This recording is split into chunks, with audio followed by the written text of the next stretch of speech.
할렐루야! 살아 역사하시는 하나님을 높여 찬양합니다. 우리 주의 이름으로 성령 안에서 걸어갈 때 하나님께서 오늘도 우리에게 복된 하루를 허락하실 것입니다. 기도하며 말씀 가운데 거하는 이 아침 되길 소망합니다. 2월 13일 월요일 아침 예배 성삼위 하나님께 올려드립니다. 오늘 하나님의 말씀은 마태복음 15장 1절부터 20절까지입니다. 마태복음 15장 1절부터 20절까지입니다. 그때 바리새인과 서기관들이 예루살렘으로부터 예수께 나와 이르되 당신의 제자들이 어찌하여 장로들의 전통을 범하나이까? 떡 먹을 때 손을 씻지 아니하나이다. 대답하여 이르시되 너희는 어찌하여 너희의 전통으로 하나님의 계명을 범하느냐?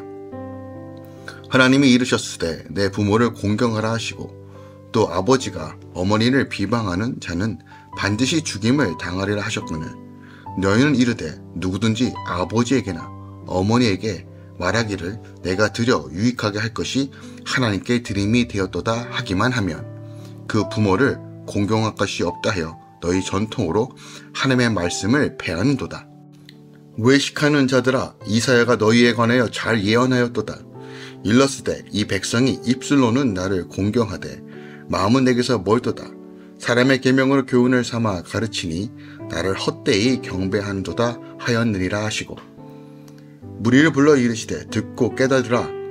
입으로 들어가는 것이 사람을 더럽게 하는 것이 아니라 입에서 나오는 그것이 사람을 더럽게 하는 것이라.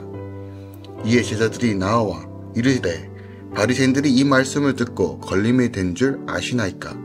예수께서 대답하여 이르시되 심은 것만 내 하나님 아버지께 심으지 않은 것을 뽑힐 것이니 그냥 두라. 그들은 맹인이 되어 맹인을 인도하는 자로다. 만일 맹인이 맹인을 인도하면 둘이 다 구덩이에 빠지리라 하시니 베드로가 대답하여 이르되 이 비유를 우리에게 설명하여 주옵소서. 예수께서 이르시되 너희도 아직까지 깨달음이 없느냐? 입으로 들어간 모든 것은 배로 들어가서 뒤로 내버려지는 줄 알지 못하느냐? 입에서 나오는 것들은 마음에서 나오나니 이것이야말로 사람을 더럽게 하느니라. 마음에서 나오는 것은 악한 생각과 살인과 간음과 음란과 도둑질과 거짓 증언과 비방이니 이런 것들이 사람을 더럽게 하는 것이요 씻지 않은 손으로 먹는 것은 사람을 더럽게 하지 못하느니라. 아멘. 하나님의 말씀입니다. 예수님은 바리새인과 서기관들에게 그들의 사람의 전통으로 하나님의 계명을 범한다고 말씀하시죠. 이 말씀을 듣고 걸림돌이 된 그들은 맹인이 되어 맹인을 인도하는 자라고 알려주십니다. 또한 사람을 더럽게 하는 것은 입으로 들어가는 것이 아니라 입에서 나오는 것이다 라고 말씀하시죠. 오늘 본문의 말씀은 정결의식으로 인한 장로들의 전통과 관련하여 예수님과 바리새인 및 서기관들의 논쟁이 기록되어 있어요. 유대 종교 지도자들이 예수님의 사역의 본질을 이해하려 하지 않고 계속적으로 부수적인 문제, 즉 장로들의 그 전통을 가지고 시비하는 것에 대하여 예수님께서 율법의 본질과 그들의 기본 의도를 분명하게 지적하시고 책망하시는 내용이 오늘 본문에 담겨져 있습니다. 당시 서기관들이 바리새인들과 함께 예수님과 전통 논쟁의 가담했음을 보여주는데 이는 예루살렘의 살인들인 고개가 드디어 예수님의 사역에 간섭하기 시작했음을 의미하는 것과 또 예수님의 고난과 순환이 임박했음을 암시해주고 있어요. 더욱이 예수님은 이 전통 논쟁에서 이전의 안식일 논쟁 때보다 훨씬 강도 높게 유대 종교 지도자들의 외식을 책망하셨는데 이는 유대인들이여 예수님에 대한 배척과 핍박이 고조되었다는 것을 우리가 알 수 있습니다. 오늘 본문의 말씀을 절별로 살펴보겠습니다. 먼저 1절부터 9절까지는 헛된 경배에 대한 지적을 하고 계세요. 장로들의 전통은 바리새인과 서기관과 같은 율법 교사들이 구약의 율법 위에 인위적으로 덧붙인 규범을 가리킵니다. 그러니까 자의적으로 하나님의 말씀을 해석하다 보니까 또 해석에 또 해석을 낳고 결국 행동 양식을 아예 정해버린 거죠. 예수님은 이것을 하나님의 계명이 아닌 사람의 계명이라고 지정하십니다. 사람의 전통을 따른다는 명분으로 오히려 하나님의 말씀을 지키지 않는 것이 결국 헛된 경배라는 거예요. 우리가 전통과 그리고 규율에 얽매이기 시작하면 본질에서 벗어날 확률이 높습니다. 그러므로 예수님께서 상산순을 통해서 또한 사역을 통해서 늘 가르치셨던 핵심적 내용은 구약에서 말씀하셨던 그 율법의 핵심이 어떻게 우리 삶 가운데 적용되어지는가, 즉 하나님의 마음의 본질이 무엇인가를 늘 중심적으로 가르치셨다는 거예요. 그래서 하느냐 마느냐 이런 이분법적으로 생각하는 것이 아니라 우리의 내면에서부터 다시 한번 하나님의 말씀으로 사는 것이 무엇인지를 본질을 늘 가르치셨다는 거죠. 10절부터 14절까지는 맹인을 인도하는 맹인이라고 지적하십니다. 참된 예배의 시작과 끝은 주의 말씀을 듣고 깨달아 행하는 것이에요. 말씀을 듣지 않고 자기 생각대로 말하고 행하는 영적 맹인으로 살지 말라라고 경고하시는 거예요. 또한 말씀을 들어도 자기 안에 있는 죄를 인정하지 않고 회개하기를 거부하면 결국 영적 맹인으로 살아갈 수밖에 없다라고 지적하시는 겁니다. 눈먼 자는 다른 사람을 인도할 수 없습니다. 복음의 본질, 그 진리를 분명히 알 수 있는 은혜가 있길 예수 그리스도로 축원드리고 부탁드리며 성령 안에서 기도하시며 날마다 회개함으로 우리의 영안이 열리시길 예수 그리스도로 축복합니다.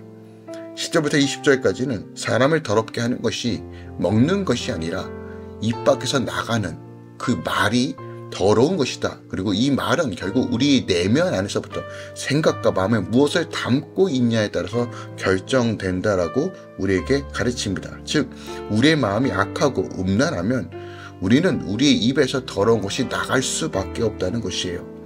그러므로 내 안의 죄악을 날마다 말씀으로 비춰 회개함으로 깨닫고 주의 도를 행하며 믿음으로 걸어가는 것이 가장 복된 삶이라고 우리에게 가르쳐주고 계시는 겁니다.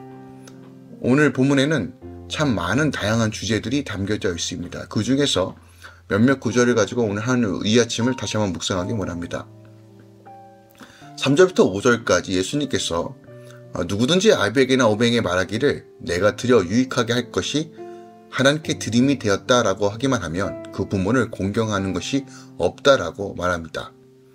당시 그 종교 지도자들은요, 장로들의 그 정통을 핑계로 내 부모를 공경하라는 이 하나님의 계명을 범하였던 사실을 지적하는 것입니다.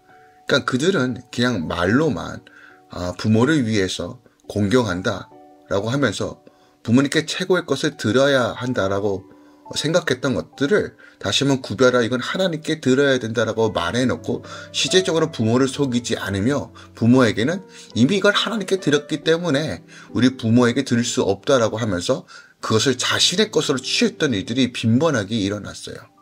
잘못된 경건이죠. 겉으로는 부모를 공경하는 것 같고 또 하나님을 공경하는 것처럼 보이지만 결국 이것은 자기 유익과 자기 이익을 위해서 취했던 잘못된 전통이라는 거예요. 주님은 이런 전통을 책망하십니다.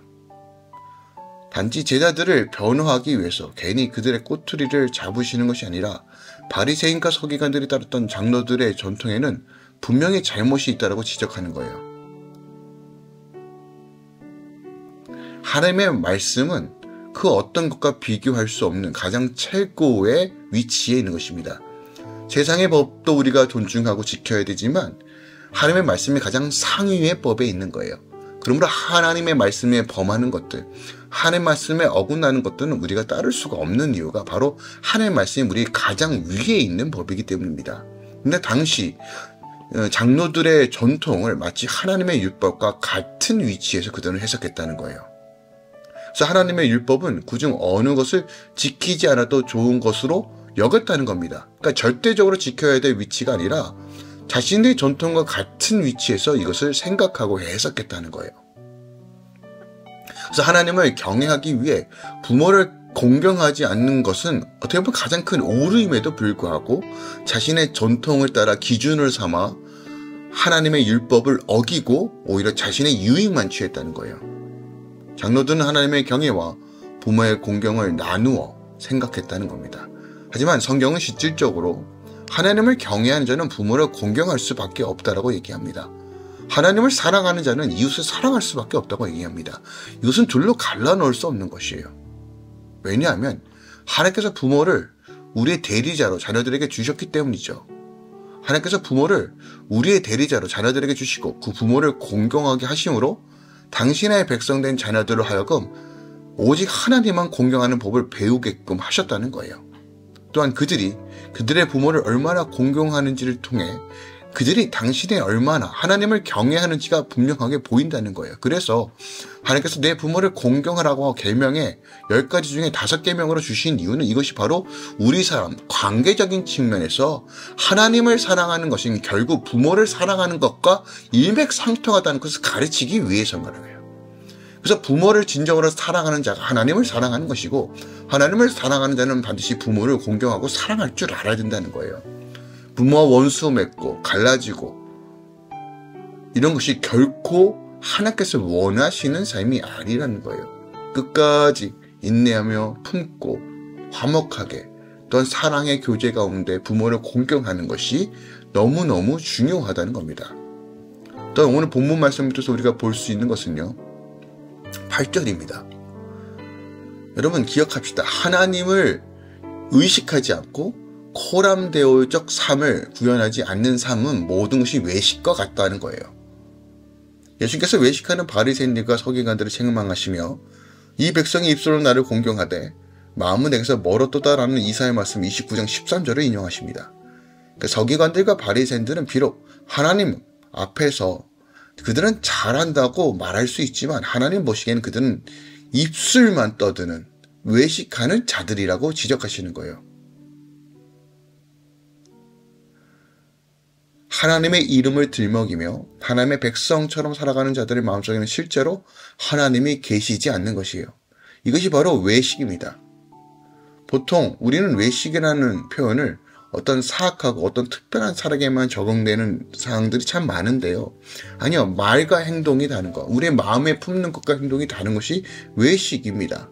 근데 본질적으로 우리가 외식하지 않기 위해서 가장 중요한 기준은요.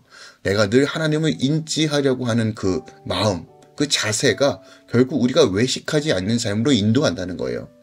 내가 하나님을 두렵고 떨리는 마음으로 살아가는 거. 늘 어디에 가든지 기도로 시작하고 하나님을 초청하고 영접하는 삶을 사는 사람들은 외식을 할 수가 없습니다. 왜요? 두렵고 떨림으로 하나님 앞에 서 있으니까. 그런 경외함으로 나아간 자에게 하나님께 참된 자유와 기쁨을 주세요. 근데 우리가 하나님의 눈치를 보지 않으면 외식할 수밖에 없고 하나님을 인지하지 않으면 내 중심적 삶을 살 수밖에 없습니다. 성령께서 하시는 역할은 늘 하나님을 인지할 수 있도록 우리의 마음 가운데 감동을 주시고 때로는 찔림도 주시고 때로는 우리 안에 깨달음을 주시는 거예요. 그래서 성령 안에서 걸어가는 자만이 외식하지 않는 것이고 하나님을 인지하는 자만이 외식하지 않는 것입니다. 오늘 바리새인과 서기관들, 종교 지도자들이 자신들이 만들어 놓은 전통을 가지고 예수님을 공격해 옵니다. 또한 예수님의 제자들을 공격해 옵니다. 마치 자신들의 틀 안에서만 모든 것이 해석돼야 된다라고 주장하는 그들을 향해 오늘라도 우리가 같은 개념으로서는 이해할 수 있을 것 같아요. 예수를 믿지만 여전히 자신의 틀 안에서 종교적인 틀 안에서 종교인으로서 신앙생활하는 사람이 너무 많습니다. 하나님은 관계의 하나님이십니다. 우리의 인격적인 관계와 그 친밀한 가운데 하나님의 자유함을 주시는 것이지 율법의 속박에 매여서 나 자신도 모르는 사이에 죽어가는 그런 삶을 하나님은 원치 않으십니다. 기도함으로써 내 안의 틀을 깨트리시고 하나님의 거룩한 틀로 채우시길 부탁드립니다. 더 나아가 하나님의 그 친밀한 가운데 세밀한 음성 가운데 그 사랑의 음성과 그 메시지에 반응하시고 성령께서 주신 그 감동과 역사하심을 오늘 하루를 살아가시길 부탁드립니다. 입술만 하나님을 사랑하는 삶이 아니라 진정으로 하나님을 사랑하는 삶을 추구하십시오. 주님께서 여러분 삶 가운데 하나님의 기쁨과 자유함으로 인도해 주실 것입니다. 사랑하는 주님 감사드립니다. 오늘 하나님 마태복음 15장 말씀을 통해서 바리새인과 서기관들이 저질렀던 또한 그들의 자의적 해석을 통해서 하나님의 말씀을 적용했던 것을 오늘 예수님께서 얼마나 지적하시고 책망하시는지를 봅니다. 우리가 많은 부분에서 이렇게 하는 것이 당연히 신앙생활이라고 생각했던 그 모든 것들까지도 다시 한번 내려놓습니다. 말씀이 무엇인지, 주님의 인도하심이 무엇인지, 하나님을 경외하고 사랑하는 것이 무엇인지를 관계적인 측면에서 우리가 이해하고 해석하길 원합니다. 주님과의 그 친밀함과 그 음성 가운데 걸어가며 하나님의 풍성함을 증거하는 자로서 하나님의 아들, 딸로서 우리가 살아갈 수 있는 은혜를 허락하소서. 그리고 하나님, 어떤 말씀의 매임이 아니라 성령 안에서 자유케 되며 또한 자율적으로 자원하는 마음으로 주의 말씀을 지켜 행하는 자가 되게 하소서. 오늘도 모든 할렐루야 교회 성도들을 축복합니다. 이 아침에 함께 말씀을 나눈 주의 모든 자녀들을 축복합니다. 주여 인치시고 보호하시고 새롭게 하소서. 이제는 우리 주 예수 그리스도의 은혜와 우리 하나님 아버지의 놀랍고 지극하신 사랑과 성령의 매듭 교통 충만히 역사하심이 이제부터 영원까지 함께 계시길 축원하노라. 아멘.